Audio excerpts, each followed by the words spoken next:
Hello, everyone. Welcome to Chapter 6. Um, we're making it through the semester, and I guarantee Chapter 6 is a little easier than Chapter 5 was. So let's get through this. So Chapter 6 is a kind of a new part of the book because it looks at producer decision making rather than consumer behavior. Chapter 3 through 5, we looked at demand, we looked at that concept of utility, and those concepts have to do with consumers.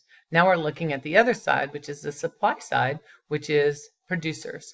So we're going to learn about the law of diminishing marginal returns in class tonight, the production function, and conditions for perfect competition, the three big things.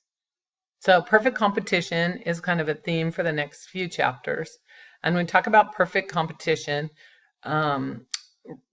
really what that means is it's a marketplace where price is determined by supply and demand. You as a consumer are familiar with competition. And I asked in the question, I said, can you think of an example? And I would just encourage you to think about your cell phone service providers. They are competitive in nature. The two big ones, Verizon and AT&T, are good examples of competitive firms. But it's easy to understand competition because we see that all the time when you shop or buy online. You're always comparing prices. So when we look at perfect competition, that is a situation, like I said, where supply and demand determine market price. And the farm sector comes closer than that to any other sector in the economy, to having a marketplace where supply and demand determines market prices. So if we think about perfect competition, it requires producers to produce the best product and sell it for the lowest price. And competition always benefits the consumer because the consumer gets the best product for the lowest price. So in order to have perfect competition, you have to have certain conditions, and not all types of business fit that perfect competition. We're going to study the other ones later in other chapters, but this chapter is just introducing this condition for pure or perfect competition. So in order to have perfect competition where price is determined by supply and demand, you have to have homogeneous products. In other words, everyone has to be selling the same thing. That prevents buyer preference. No one consumer can pick out a product that's different from the others because they're unrecognizable. Grade A choice beef from one farm is exactly the same as another farm. What gives it the distinction and the pricing from a rancher standpoint is the grade of the beef. So that is how it is priced. Another characteristic for pure competition is that you cannot have any entry or exit barriers. So an entry barrier would be something barring a producer from producing a crop. An example of an entry barrier is like a patent or a special license that you have to have. In agriculture, there really aren't any true entry barriers from the economic sense. The other thing you have to have pure competition is you have to have a lot of sellers. So many sellers that not one guy can dominate the market. And in agriculture, in many facets of agriculture, still today, most farms are family owned. You can see that there are many sellers all producing the same product. If you're an almond farmer, you produce almonds. Yes, there are varieties of almonds and they sell for different prices, but there's still a large number of sellers, and price is determined by supply and demand. The other thing you have to have, the fourth condition for pure competition, is perfect information.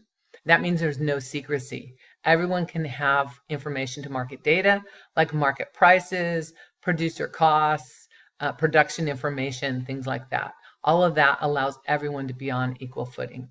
So that's what pure competition is, and farming is a good example of pure competition.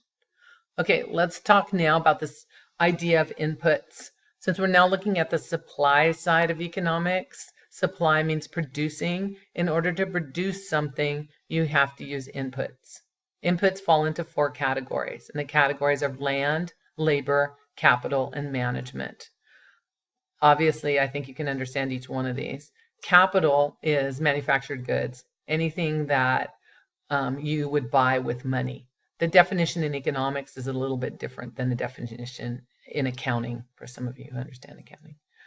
So if we have these inputs, we can now create a production function. And a production function is just kind of a mathematical relationship that shows how output and input are related. So output could be pounds of almonds, tons of alfalfa. It could be any product we're producing. So we say output is a function of input, and these are all the inputs. But because we're just starting learning about economics, we just look at one input and we vary the amount of this input and we see how that affects output. So output is a function. In this case, we're just going to look at labor, holding all other variables constant. So we're just going to vary the amount of labor and see how that affects our output. That sounds like a good thing to do because labor is a big cost in agriculture.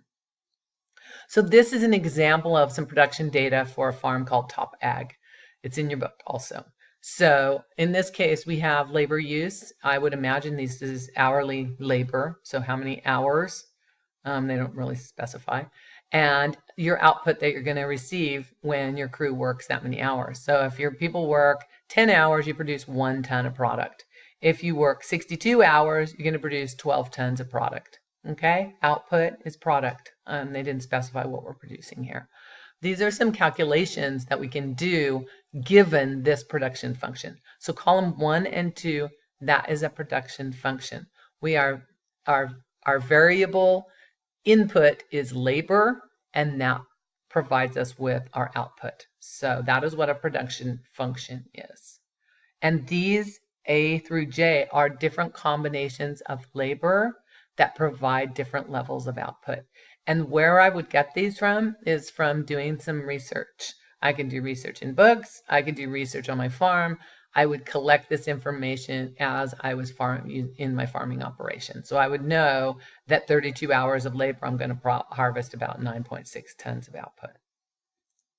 Okay, so if we graph these numbers, this labor is our input, and that is always going to be on the x-axis. Output is going to be on the y-axis. So if we graph those two, we get this, and this is called a total physical product curve. Sometimes they call it a total output curve. So don't be confused by that. This is your total output. So when I work my crew 10 hours, I get roughly 1 ton of product. So each letter corresponds to an x variable and a y variable. Very simple, and that looks a lot like that total utility graph you did back in chapter 3. So what does the economic law of diminishing marginal returns say? It says that as we add successive units of a variable input, like labor, are added to a production process with all other inputs held constant, the marginal output eventually declines. The marginal product eventually declines. So let's take a look at this graph. So what you can see from this graph is point A to point B, the slope is very steep. B to C, steep, steep, steep, steep. Oh, we get up here from F to G. What's happening to our output? We're adding more and more labor, but our output, it's over here, is increasing very slowly. From G to H, we add a substantial amount more labor, but our output doesn't increase very much. And same from H to I. So the law of diminishing marginal return says that as we add more and more labor to this fixed production process, holding all other variables constant, our marginal additional output that we get from each hour of labor eventually declines. So our output is eventually declining. You can see that it's leveling off. At this point J, our output is actually negative. This is called negative returns. Don't get confused with this being marginal returns. It's not marginal returns. So now let's look at some calculations of how to calculate that marginal output.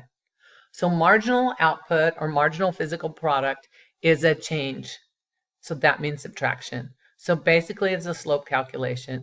It's the change in Y, change in output, divided by the change in input.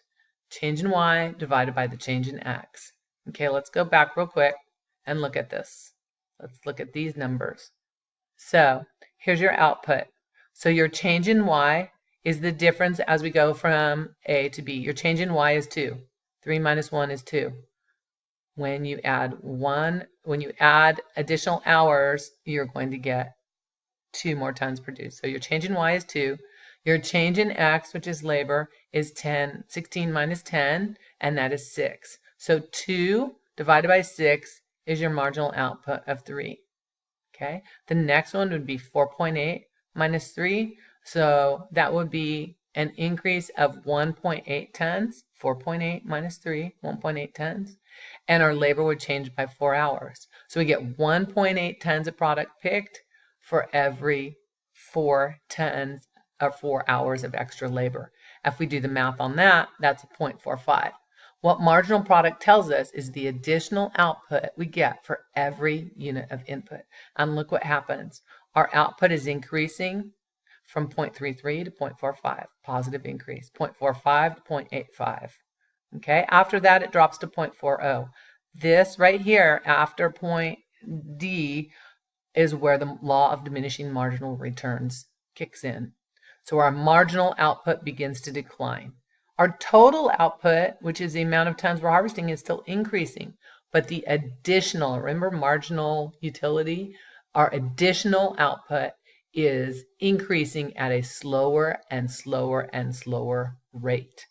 That is the law of diminishing marginal returns. It is the most powerful law in economics, because how do you know what combination of labor and output to use? The law of diminishing marginal returns helps calculate that.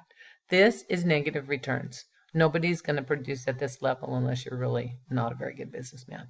So don't get this confused with marginal returns. Your marginal returns is where your marginal output begins to decline.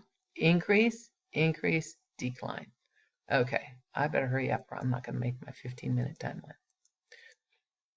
Okay, so the way that you calculate it is just like I said.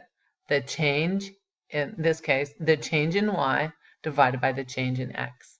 And that gives you your marginal output, which diminishes, which is a slope, and it diminishes as we get up here into these letters.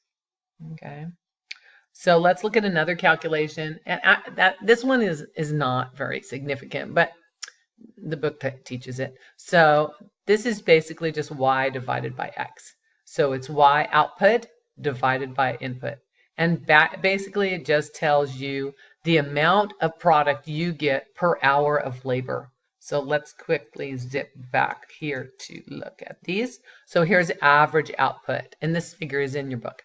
So in this case, it's Y divided by X. 1 ton, 10 hours. That means for every hour we get 1/10 of a ton produced. So is it a good measure? Sure it is, but it's not as predictive and not as valuable as marginal output, because marginal output tells us the additional output we get for every hour of labor.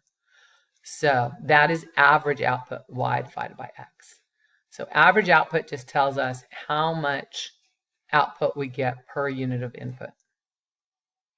Okay, so this is complicated, and I don't know if you're going to understand it, but basically what we did is we graphed all the points of the marginal output.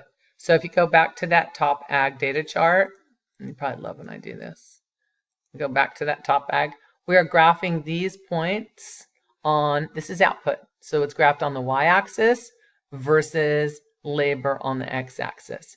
And it gives us this graph right here. Oops.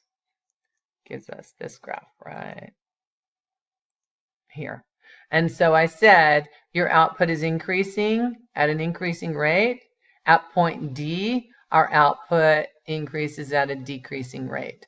And this point is where the law of diminishing returns kicks in, right here. Your book is not giving you the best example. But at that point, your marginal returns begin diminishing. Okay, that is an important calculation. Your average output is just an average, has less significance than marginal. Okay, almost out of time. So average physical product, the same thing. We're just graphing those data points from that top ag calculation. Okay. Okay, so the next thing that we're going to look at is this idea of putting prices and costs together. So your cost of labor versus the price of your output. And that brings me to just about 15 minutes. I got about 5 seconds I skipped the stages of production.